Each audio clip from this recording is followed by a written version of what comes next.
Bienvenue au Philosophie Hub.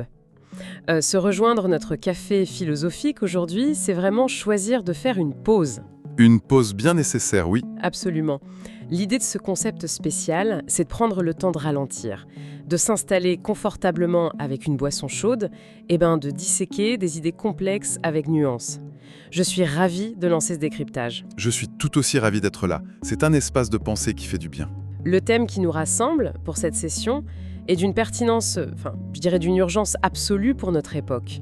Il s'agit d'analyser l'esprit de victimisation. C'est un sujet lourd. Très lourd. Et le poids parfois écrasant des étiquettes psychologiques que l'on se colle. Mais surtout, on va parler de la capacité prodigieuse de l'esprit humain à reprendre le pouvoir sur sa propre existence. C'est vraiment le cœur du problème aujourd'hui. Étant le livre de 2025 du psychologue Scott Barry Kaufman. Le fameux livre intitulé Rise Above. C'est ça, Rise Above, Overcoming the Victim Mindset and Empowering Yourself. D'accord, décortiquons ça. Comment en sommes-nous arrivés, collectivement, à laisser de simples mots, des diagnostics souvent auto-attribués, dicter presque entièrement la trajectoire de nos vies ? C'est la question fondamentale par laquelle il faut entamer cette réflexion. La puissance d'une étiquette réside dans sa capacité un peu insidieuse à redéfinir une identité tout entière. Ça prend toute la place en fait. Complètement. Au Café philosophique, notre démarche est justement de déconstruire ces évidences, d'offrir un espace de pensée critique et un réconfort intellectuel par la compréhension lente des choses. Le fameux temps long. Voilà. D'ailleurs, si cette démarche de décryptage apaisé résonne avec ceux qui partagent ce moment avec nous, il est toujours précieux de voir cette communauté s'agrandir. Aimer et partager cette session permet de diffuser ces outils de réflexion à d'autres esprits curieux. Car ce que nous abordons aujourd'hui touche véritablement à l'architecture même de notre souffrance et de notre résilience. C'est un point essentiel et pour bien comprendre d'où l'on part, je pense qu'il faut jeter un œil aux précédents travaux de Scott Barry Kaufman. Oui, ses recherches sur l'intelligence. Exactement. Il y a quelques années, avec son livre Ungifted, il s'était attaqué au mythe de l'intelligence figée. Il démontait cette idée très scolaire selon laquelle on naîtrait avec un quotient intellectuel gravé dans le marbre. Ce qui est une vision très réductrice. Totalement. À l'inverse, il proposait une mentalité de croissance où l'aptitude est vue comme un muscle. Et dans Rise Above, il applique exactement cette même logique de malléabilité, mais cette fois-ci au traumatisme. C'est un parallèle très audacieux. Et quand on regarde la société actuelle, c'est saisissant.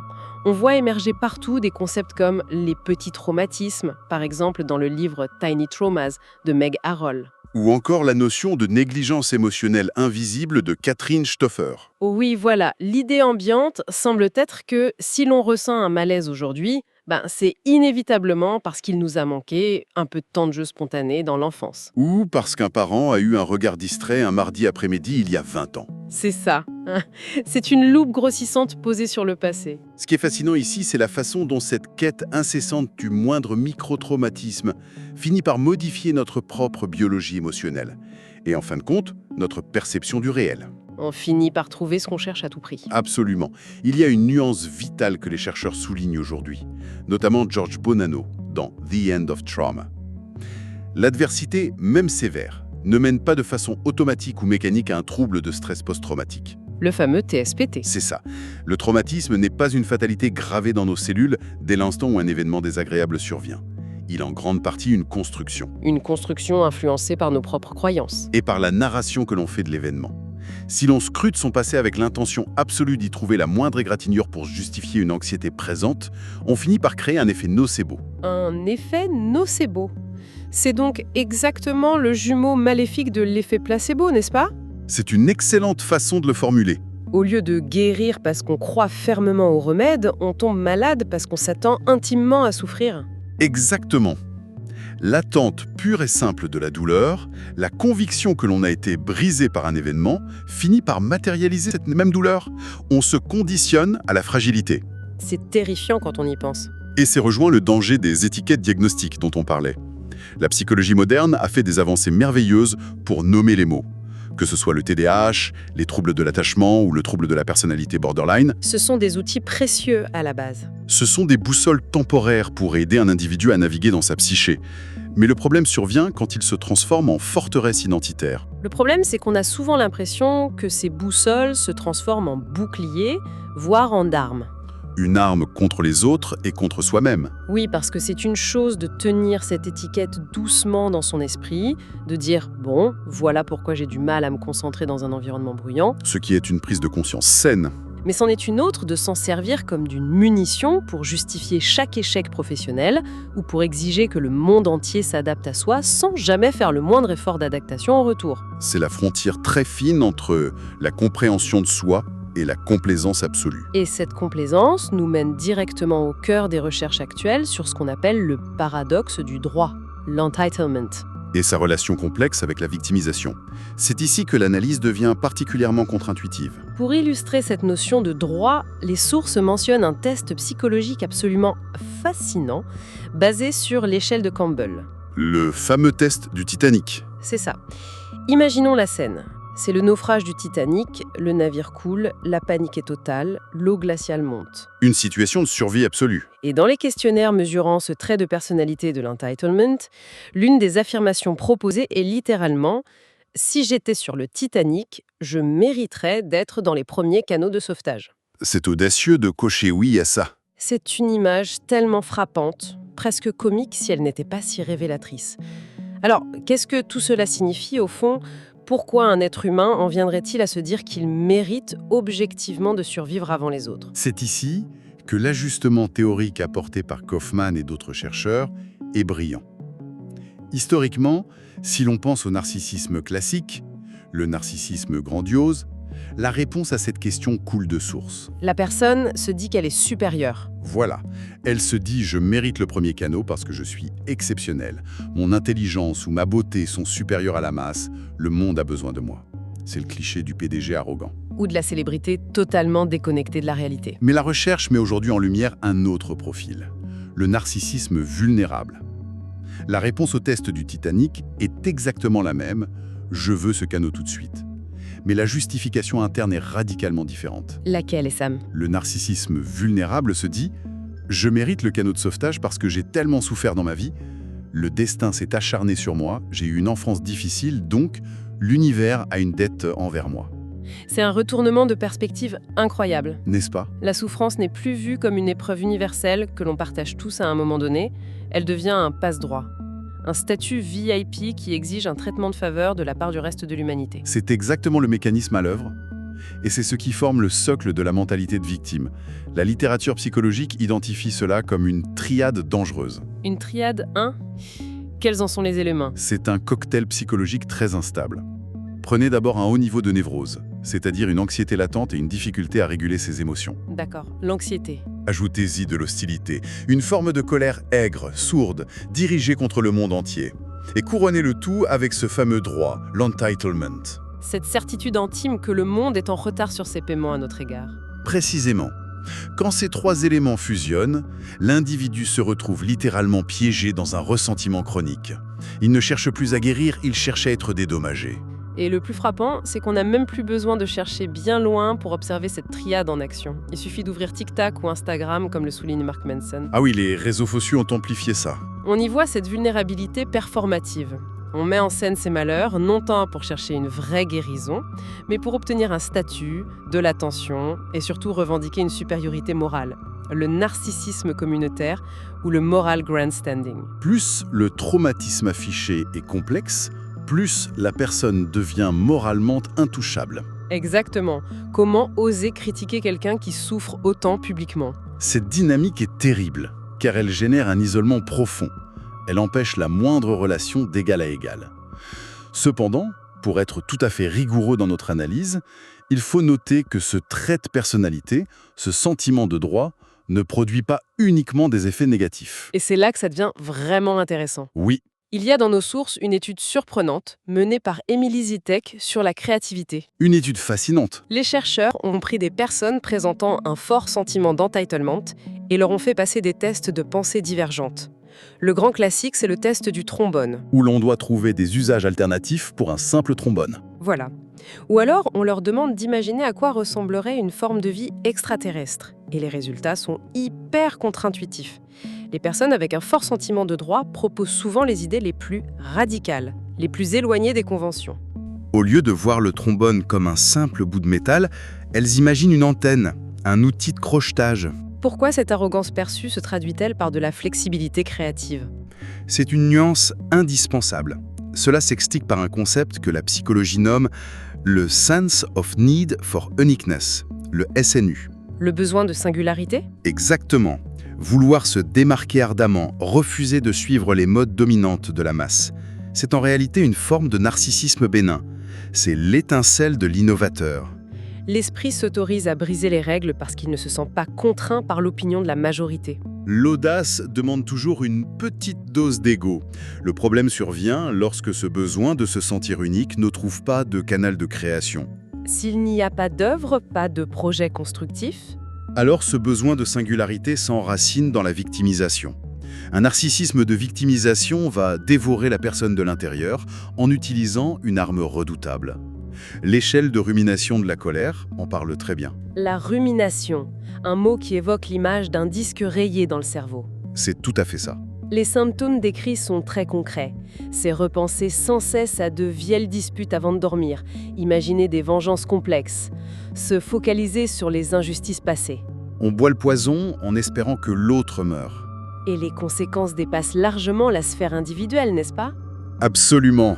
Et je dis cela avec la plus grande impartialité. Nos sources documentent comment cette rumination chronique et cet ego sombre ont la capacité stupéfiante de pirater les idéologies à l'échelle sociétale. Dans quel sens? Sur l'ensemble du spectre politique, à gauche comme à droite. Des individus dissimulent leur hostilité personnelle derrière des causes d'apparence noble. Ils deviennent des justiciers implacables, non pas par vertu, mais par ego blessé. La grande cause ne devient qu'un prétexte socialement acceptable pour punir le monde. C'est une grille de lecture sociétale assez vertigineuse. Mais en explorant toutes ces mécaniques d'ego, de complaisance et de théâtralisation, il me semble absolument vital de marquer un temps d'arrêt. Je suis d'accord. Il le faut. Il y a un risque en décortiquant la victimisation de donner l'impression que toute douleur est imaginaire. Or, la souffrance humaine existe de façon indiscutable. Elle n'est pas toujours une construction narrative, les tragédies frappent de manière aveugle et brutale. C'est une précision cruciale. La démarche de notre café philosophique n'est en aucun cas de balayer la souffrance du revers de la main. Il faut ralentir ici et aborder la vraie douleur avec toute la profondeur et la compassion qu'elle exige. Oui, le ton doit changer face à de telles réalités. Les sources que nous étudions relatent l'histoire du rabbin Harold Kushner. Son fils Aaron a été diagnostiqué avec la progéria. Cette maladie génétique rarissime qui provoque un vieillissement prématuré, C'est ça. Aaron en est mort à l'âge de 14 ans. Voir son enfant vieillir et s'éteindre devant soi est une tragédie absolue, d'une cruauté qui dépasse l'entendement. Un homme spirituellement plus profond, capable de comprendre les personnes brisées par la vie. mais c'est précisément dans la conclusion de cette réflexion que Kushner apporte une sagesse immense. Il porte un coup d'arrêt définitif à cette mode actuelle de la positivité toxique. Cette injonction à avoir des cadeaux dans chaque épreuve. Exactement. Kushner décrit une phrase d'une honnêteté déchirante. Il affirme qu'il échangerait instantanément, sans l'ombre d'une hésitation, toute cette sagesse acquise, toute cette magnifique profondeur spirituelle, simplement pour retrouver son petit garçon. Cette déclaration remet l'univers à sa juste place. Le traumatisme lourd n'est pas un cadeau. La souffrance est cruelle, elle mutile. Elle doit être validée de manière inconditionnelle et jamais minimisée. Comment valider cette souffrance immense tout en refusant de s'y emmurer pour le restant de ses jours? C'est là que Lisa Feldman-Barrett et d'autres chercheurs apportent une distinction prodigieusement libératrice. La distinction entre la faute et la responsabilité. C'est ça. Prenons une analogie. Si quelqu'un dépose un bébé abandonné sur le pas de notre porte au milieu de la nuit, ce n'est absolument pas de notre faute. Nous n'avons rien fait pour provoquer cela. Non, en effet. Mais à l'instant où nous ouvrons la porte, c'est de notre entière responsabilité de gérer la situation, d'appeler les secours, de le réchauffer. Il en va de même pour les tragédies de la vie ou les abus subis dans l'enfance. Rien de tout cela n'est la faute de celui qui les subit. Rien du tout. Mais la responsabilité d'y faire face aujourd'hui, de ce que l'on fait du reste de sa vie, nous incombe. Cette distinction rejoint les mots d'une grande figure de la psychologie et survivante des camps de la mort, Edith Eger. Elle rappelle que la victimisation est un événement qui vient de l'extérieur. C'est la violence que le monde nous inflige. Mais le rôle de la victime, lui? Le rôle de la victime est une décision qui vient de l'intérieur. C'est le choix de porter cette identité comme un filtre unique. Une fois cette réalité admise, comment développe-t-on la flexibilité mentale pour sortir de ce rôle? Tasha Eurich, dans son livre Insight, propose une stratégie très pragmatique. Passer du « pourquoi » au « quoi ». C'est fondamental pour avancer. Se demander perpétuellement « pourquoi suis-je si triste ?» ou « pourquoi ai-je échoué ?» ça nous enferme. L'esprit tourne en rond. La bascule consiste à se demander « que vais-je faire maintenant ?» C'est l'essence de l'agilité émotionnelle de Suzanne David et de la thérapie d'acceptation et d'engagement, l'ACT de Stephen Hayes. Sortir de sa tête pour entrer dans sa vie. Exactement. Il y a un paradoxe magnifique formulé par Carl Rogers. Il disait « Le paradoxe curieux est que lorsque je m'accepte tel que je suis, alors je peux changer. Il s'agit de viser à être suffisant plutôt que parfait. » Mais ce mouvement nécessite un terreau fertile. Isaac Prieltensky parle de l'anti-mattering, le sentiment aigu de ne pas compter. L'anecdote sur Paul Dirac est très parlante à ce sujet. Ce grand physicien, prix Nobel, découvreur de l'antimatière, malgré son génie, il a souffert durant toute son existence d'un sentiment d'invisibilité profonde au sein de sa propre famille. Se sentir invisible est l'une des souffrances existentielles les plus abrasives. C'est souvent l'origine des ressentiments extrêmes. Stephen Hein explore cette idée concernant la source de notre valeur personnelle. Faire reposer sa valeur sur la richesse, le pouvoir ou l'apparence, ça mène à une crise existentielle inévitable. Car ces ressources s'épuisent. La seule base solide réside dans la qualité de nos relations sociales et de nos liens affectifs. Si nous relions cela à une vue d'ensemble, la véritable guérison consiste à sortir du paradoxe du droit. Et, comme le disait le psychiatre Irving Yalom, à abandonner l'espoir d'un passé meilleur pour embrasser la responsabilité du présent. C'est une trajectoire exigeante. Très exigeante, mais tellement riche. Nous avons commencé par observer comment les étiquettes diagnostiques peuvent devenir des prisons. Nous avons exploré le narcissisme vulnérable pour finalement arriver à cette libération par l'acceptation de la responsabilité sans culpabilité. Cela soulève une question essentielle. Une fois que l'on intègre que le rôle perpétuel de victime est une impasse, comment s'assurer au quotidien que l'on construit une identité ancrée dans le sens et le lien plutôt que dans l'attente d'une réparation? C'est le grand défi de la vie. Absolument. Et pour clore cette réflexion dans notre café philosophique, je voudrais offrir une dernière pensée provocatrice. Une réflexion pour ceux qui nous écoutent à explorer de leur côté. Je t'écoute. Et si notre société de consommation moderne avait un intérêt financier, structurel, à nous maintenir dans cet état de victime perpétuellement insatisfaite? Ah, c'est une perspective redoutable. Une personne qui se sent incomplète et blessée est le consommateur parfait pour des solutions miracles, des thérapies sans fin et des produits censés combler le vide. À quel point notre victimisation est-elle en réalité un modèle économique? C'est une idée vertigineuse. Une idée qui invite vraiment à l'éveil critique. Merci infiniment d'avoir plongé dans ce décryptage avec nous aujourd'hui. Continuons de cultiver notre esprit, de nourrir la pensée complexe et gardons l'esprit ouvert jusqu'à la prochaine fois, ici, au Philosophie Hub. À très bientôt.